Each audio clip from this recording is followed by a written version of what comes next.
রানীর বাজার দুর্গানগর এলাকায় মূর্তি ভাঙাকে কেন্দ্র করে সংখ্যালঘু বেশ কয়েকটি বাড়িঘরে আক্রমণের ঘটনায় সঠিক তদন্তক্রমে অভিযুক্তদের দৃষ্টান্তমূলক শাস্তির দাবিতে আরও একবার সোচ্চার হল ত্রিপুরা রাজ্য জমিয়ত উলামা হিন্দ।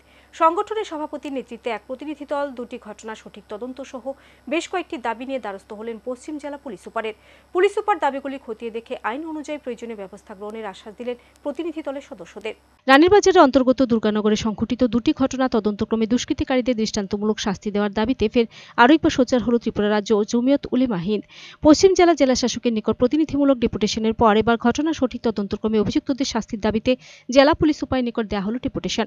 প্রসঙ্গত, গত 25 আগস্ট রানীবাজারে দুর্গানগর গ্রামে দুষ্কৃতিকারীরা কালী মন্দিরের কালী ও মহাদেবের মূর্তির মাথা ভেঙে দেয়।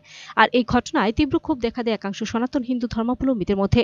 মন্দিরে ভাঙচুরের ঘটনাকে কেন্দ্র করে পরবর্তী সময় কিছু দুষ্কৃতিকারী 8টি সংখ্যালঘু মুসলিম বাড়িতে অগ্নিসংযোগ ভাঙচুর, 13টি গাড়িতে অগ্নিসংযোগ, বাড়িতে বাউন্ডারি ভাঙচুর, বাড়িঘর ও দোকানে লুটপাট ইত্যাদি অপকর্ম সংঘটিত করে।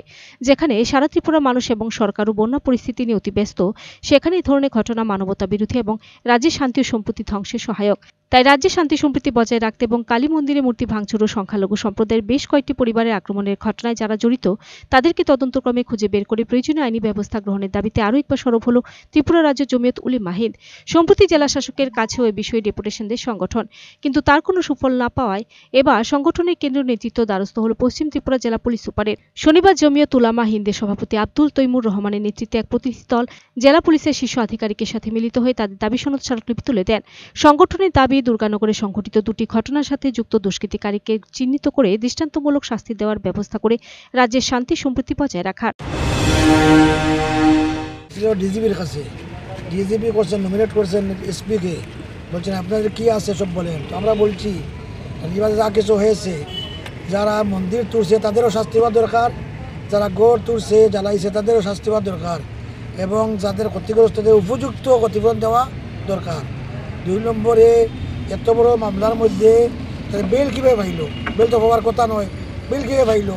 ওনারা বললেন আপনারা এটা তো কোর্টের ব্যাপার, যদি দরখাস্ত করেন তারা বেল মিলছে দিতে পারে তাদের। আমাদের কত হিসাবে বেল পায় কীভাবে? এবং এত বড় ঘটনা হওয়ার পরে বেল পাওয়ার তো কথা নয়। তো আমাদের দাবি 3টা। 1 নম্বরে যারা মন্দির ভাঙছে তাদেরও শাস্তি হোক, যারা গাড়ি নষ্ট করে জ্বালাইছে, ঘর জ্বালাইছে, চুরি করছে, ক্ষতিপূরণ করছে, তাদের ক্ষতিপূরণ চাই। 3 নম্বর। Bureau report, search India TNN।